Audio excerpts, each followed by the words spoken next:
So নমস্কার সমস্ত চাষি ভাইদের। তো আজকে একটা নতুন ভিডিওতে একটা নতুন এগ্রিকালচারে চাষ নিয়ে আপনাদের সবাইকে স্বাগতম। তো আজকে ভিডিওটা মেইনলি করা হচ্ছে কলা চাষ নিয়ে, কারণ আমরা জানি নদিয়া ডিস্ট্রিক্টে প্রচুর কলা চাষ হয়। আমি এখন আছি হাবড়া কলাপোল একটা নামক জায়গায়, যেখানে একজন চাষি আমাদের ফর্মুলায় 2 বিঘা জমিতে 22 কলা করেছেন, এবং শুরু থেকে উনি আমাদের মডিফাই, আমাদের ব্রোসো সুপার দিয়ে জমিটাকে রেডি করেছেন, মানে ওখানে জমিতে ব্যবহার করেছিলেন। এবং তারপর কলার মোটামুটি যখন 3 মাস যখন বয়স হয়ে যায়, তখন কলা তারপর থেকে আমরা গাছে ইঞ্জেকশন করি, এবং ইঞ্জেকশন করার পর গাছের কেমন গ্রোথ হয়েছে এবং গাছের ব্রোসো সুপার এবং মডিফাই এগুলো ব্যবহার করার জন্য গাছের যে কত সুন্দর রেজাল্ট হয়েছে সেটা আমি আপনাদের ভিডিওতে দেখাবো। এবং মেন যেগুলো করানোর পর আমি যেটা স্পেশালি যেটা লক্ষ্য করতে পারলাম, এবং চাষি যেটা আমাকে যেটা বলছেন, যে কলা কিন্তু গাছের ছোটো থেকে ইঞ্জেকশনটা করার জন্য গাছের কোন কিন্তু একটা অন্য লেভেলের হয়েছে।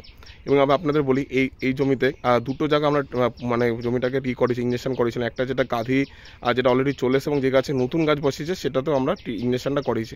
তো আমি আপনাদের পুরনো গাছটা দেখাবো যে কাঁধি বেরিয়েছে এবং মোচা এবং কাঁধি কেমন হয়েছে, এবং নতুন যে গাছটা সেটা কতটা গ্রোথ হচ্ছে, কেমন কি বাড়ছে এবং কেমন কি ফলন গাছের জায়গা থেকে দেখা যাচ্ছে, সেটা আমি আপনাদের ভিডিওতে দেখাবো।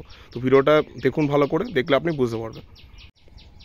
তো এটা হচ্ছে সেই নতুন গাছগুলো, যে গাছগুলোতে আমরা গাছে ইঞ্জেকশন করিয়েছি 3 মাস মতন বয়সের পর থেকে। যে গাছগুলো দেখলে আমরা বুঝতে পারবেন, ঠিক আছে। এই গাছগুলো ছোটো ছোটো গাছ, যে গাছগুলোতে আমরা নতুন ইঞ্জেকশন করাই, এবং বেশি দিন হয়নি, জাস্ট মাত্র 30 ডেজ 30 দিন মতন হয়েছে। আর যেটা আপনাদের বলছিলাম, যে পুরনো যে গাছে আমরা আগে ইঞ্জেকশন করিয়েছি এবং যে গাছে কাঁধি চলে এসছে, এবং সেই কাঁধিগুলো দেখুন কত সুন্দর বেরিয়েছে, দেখলে আপনারা বুঝতে পারবেন। এই দেখুন গাছের কাঁধি দেখুন কত সুন্দর আছে। এবং সবচেয়ে বড় কথা বলি, গাছে দেখবেন, কলাতে দেখবেন, ভালো করে জুম করে দেখাই, দেখবেন স্পট গাছে কিন্তু একদমই কিন্তু নেই কলার মধ্যে। কলাগুলো কিন্তু গ্লেজও সুন্দর দিচ্ছে, এবং গাছটা খুব সুন্দরভাবে কিন্তু কলার কাঁধির যে হাইটটা হয়, সেই হাইটটা কিন্তু সুন্দর কিন্তু এসছে। এবং আপনারা সবাই জানেন, যারা কলা চাষ যারা করছেন, যে কাঁধি যত বড় হবে, যত সুন্দর হবে, তত কিন্তু কলার কাঁধির দাম কিন্তু আপনারা বেশি ভালো পাবেন, ঠিক আছে। যেমন করে এই একটা কাঁধি দেখুন, এটা কতটা বড় হয়েছে, সুন্দর হয়েছে। ওকে, গাছে জুম করে দেখায়, দেখবেন কোনো স্পট নেই গাছটা কলার মধ্যে, একদম সুন্দর কলা কিন্তু হয়েছে, ঠিক আছে। এই হচ্ছে সেই নতুন গাছ যেখানে ইঞ্জেকশন করানো হয়েছে। এবার একটা জিনিস দেখাই, নতুন এই গাছটাতে ইঞ্জেকশনের ফলে কী রেজাল্ট পেয়েছি। এই গাছটা ছোট আছে, মেন হচ্ছে আমরা যেটা বলি যে কলার গাছ যত টাইট এবং যত মোটা হবে নিচ থেকে, তত কিন্তু গাছটা কিন্তু ভালো হবে। এবং এটা দেখবেন, গাছটা যখন আমি টিপে দেখছি, গাছটা কিন্তু অনেকটা মোটা আছে এবং গাছটা টাইট আছে। ওকে, মানে গাছটার স্ট্রেংথটা খুব ভালো, যেহেতু গোড়াতে ব্রোসোটা সুপারটা দেওয়া হয়েছে, শিকড়ের জোরটা গাছের খুব ভালো আছে, এবং তার সাথে গাছে ইঞ্জেকশন করানো হয়েছে, এবং অলিভ 16 আমি এখানে স্প্রে করেছিলাম।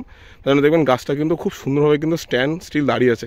আরেকটা জিনিস দেখাই, দেখুন, বলুন অ্যাকচুয়ালি ভালো গাছের পরিচয় তার পাতা থেকে বোঝা যায়।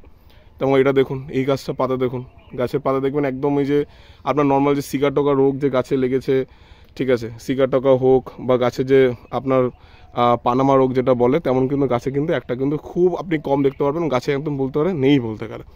ওকে, প্রত্যেকটা গাছ দেখুন সুন্দর পাতা আছে, এবং পাতা যত সুন্দর মানে কি, এই গাছে ট্রিটমেন্ট করলে গাছটা সেই ট্রিটমেন্টটা গাছ ভালো করে নিচ্ছে, এবং গাছে কিন্তু ভবিষ্যতে কী হবে, এটা মানে কি, যে কাঁধিটাও কিন্তু ভবিষ্যতে আমরা ভালো কিন্তু তুলতে পারবো।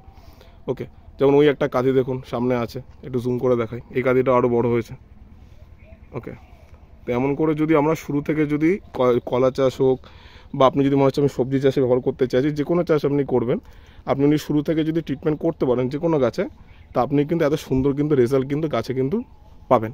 এবং এটা আমার একটা গ্যারান্টি, কারণ ইন্ডিয়াগো ফর্মুলা আমি এত জায়গায় ব্যবহার করেছি, সব জায়গায় কিন্তু কলা চাষের হোক বা যে কোনো সবজি, পটল হোক, শশা হোক, যারা ধান ফান যারা করছেন, খুব ভালো কিন্তু রেজাল্ট কিন্তু আমরা পেয়েছি। ওকে, তো যারা মনে করছেন যে আমাদের এমন কিছু ফর্মুলা অ্যাপ্লাই করলে ভালো হয় জমিতে যতটা কম খরচায় ভালো জৈব ফর্মুলা অ্যাপ্লাই করে জমি ভালো ফসল করতে চাইছেন, তো আমার ভিডিও নিচে আমার নাম্বার দেওয়া থাকবে, যে নাম্বারে আপনি কন্ট্যাক্ট করুন।